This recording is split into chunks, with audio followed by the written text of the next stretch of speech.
जय श्री कृष्ण।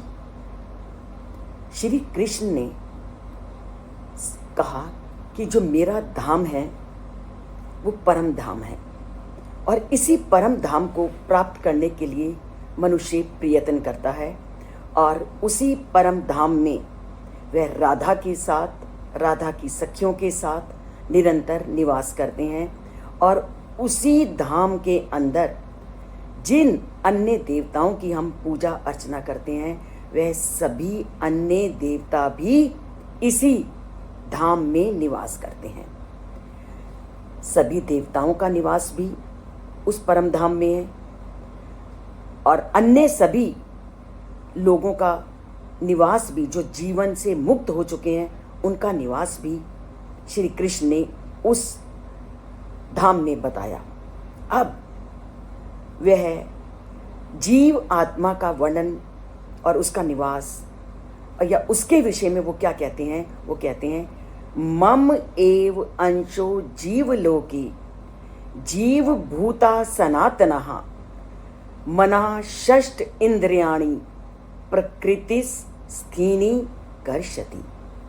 वो क्या कहते हैं कि ये जो जीव आत्मा तुम्हें दिखाई देती है, वह जीव आत्मा भी मेरा शाश्वत अणु अंश है, और प्रकृति शक्ति से बंधन के कारण जो मन सहित 6 इंद्रियों के साथ ये जो जीव आत्मा है वो निरंतर संघर्ष करती है। अर्थात जीव आत्मा जब प्रकृति के साथ उसका संबंध होता है, हमने पहले ही जान लिया कि प्रकृति में 3 गुण होते हैं, और जैसे ही प्रकृति के साथ उसका संबंध होता है तो वह मन और इंद्रियों के साथ निरंतर संघर्ष करती रहती है। अब श्री कृष्ण ने 2 चीज़ों को यहाँ पर समझाया है। एक वह जो उनके अंश हैं, और एक वह जो हैं तो उनके अंश, परंतु वो अप्रत्यक्ष रूप में उनके अंश हैं। तो यहाँ श्री कृष्ण कहते हैं कि जो आत्माएं मेरे धाम को प्राप्त कर लेती हैं, जैसा कि ऋषि मुनियों को हम देखते हैं जो निरंतर उस परम पिता परमात्मा को प्राप्त करने में लगे हैं, और जब वह अपने लक्ष्य को प्राप्त कर लेते हैं तो पुनः इस लोक को नहीं आते। तो ऐसी जीव आत्माएं जिनको परम धाम की प्राप्ति हो गई है, जो श्री कृष्ण के गोद धाम में रहती हैं, वे पुनः लौटकर इस संसार में नहीं आती।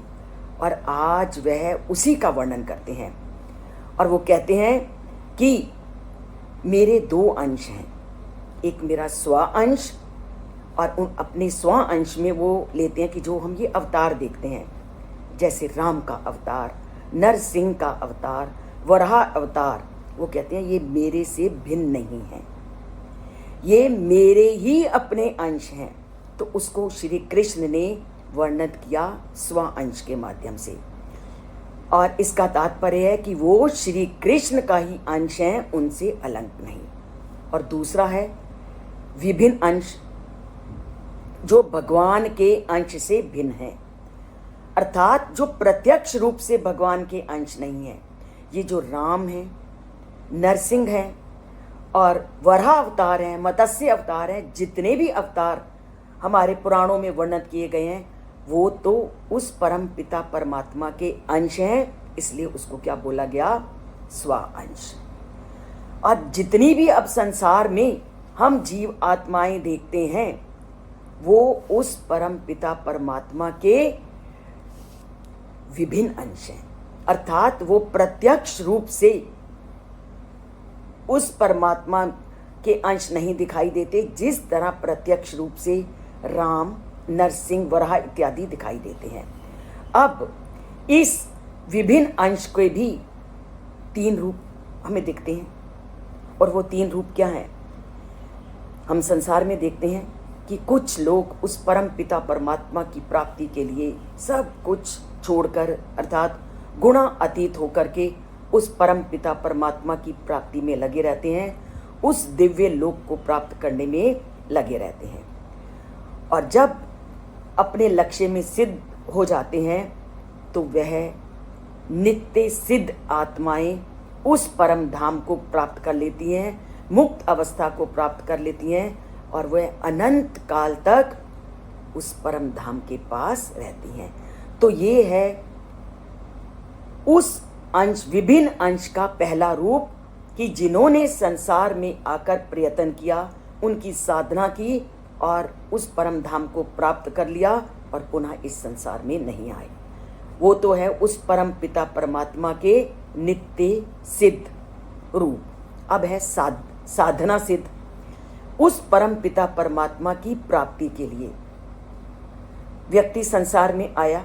अब देखते भी हैं संसार में कुछ पूरी तरह से भौतिकता में रम जाते हैं और कुछ लोग हम ऐसे भी देखते हैं जो दिन रात उस परम पिता परमात्मा की प्राप्ति में लगे रहते हैं, जो संसार में आकर इस संसारिकता के रहस्य को समझ लेते हैं और ये जान लेते हैं कि ये संसारिक जीवन कुछ नहीं। जैसे महात्मा बुद्ध को पता चला कि मृत्यु भी होनी है, बुढ़ापा भी आना है, बीमारी भी लगनी है। जब उन्होंने संसार की इस असारता को जाना तो उन्होंने अपने आप को उस परम पिता परमात्मा की साधना में लगा दिया। तो वो कैसी हो गई? वो उस परमात्मा के विभिन्न अंश का द्वितीय रूप है, जिसको बोलते हैं साधन सिद्ध, अर्थात जो उस परमात्मा को प्राप्त करने में लगे हुए हैं। तो विभिन्न अंश में एक था नित्य सिद्ध, जो कि मुक्ति प्राप्त कर चुके हैं, जो परमात्मा के धाम को प्राप्त कर चुके हैं, और दूसरे वह लोग जो उस परमात्मा को प्राप्त करने में लगे हैं। अब तीसरे हमारे जैसे जो आए हैं संसार में, जानते भी हैं यह संसार छोड़ के जाना है, बीमारियां भी होनी है, रोग भी आने हैं, उसके बाद भी हम पारिवारिक मोह माया के बंधन में लगे हुए हैं। तो इसको बोलते हैं नित्यबद्ध आत्माएं। जानते हैं हमने अंत में संसार से कुछ लेके नहीं जाना, जानते हैं ये रिश्ते नाते सब बेकार हैं, उसके बाद भी हमें जानते हुए भी हम जब अनजान बने हुए हैं तो हमारी आत्माएं बद्ध आत्माएं कहलाएंगी, नित्यबद्ध हैं, ताकि क्योंकि अभी तक हमने उस परम धाम को प्राप्त करने का प्रयत्न ही नहीं किया। तो हमारी आत्माएं क्या हैं?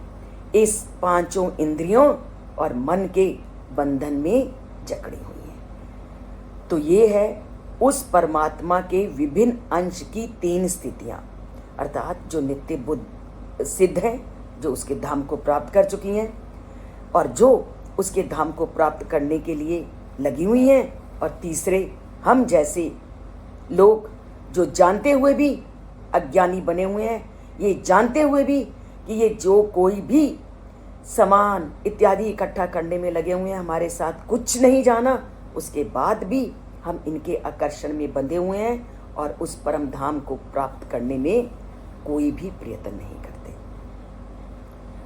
और परम धाम को प्राप्त करने के लिए पहले हम सत्व गुण को तो अपने जीवन में धारण करें। सत्व गुण से ही तो हम तीनों गुणों को पार करने की अवस्था को प्राप्त करेंगे और उसके बाद हम परम धाम की अगली सीढ़ी में चढ़ेंगे। पर अभी तो हम सत्व गुण के लिए ही प्रयत्न नहीं करते, क्योंकि हम तो गीता के श्लोकों से ही नाता जोड़ नहीं पा रहे। तो गीता के श्लोकों से पहले जुड़िए, सत्व गुण को लाने का प्रयत्न कीजिए, तभी आप उनके कथनों को धारण करेंगे हम लोग, तभी तो तीनों गुणों से ऊपर उठने का प्रयास करेंगे। तो चलिए हम भी उस परमात्मा के नित्य सिद्ध धाम को प्राप्त करने का थोड़ा प्रयत्न करते हैं, उनसे जुड़ते हैं। इस चैनल को सब्सक्राइब करके, अगर नहीं सब्सक्राइब किया हुआ, और उनके गुणों को जीवन में धारण करके, और चैनल का लाइक का बटन दबा करके। जय श्री कृष्ण।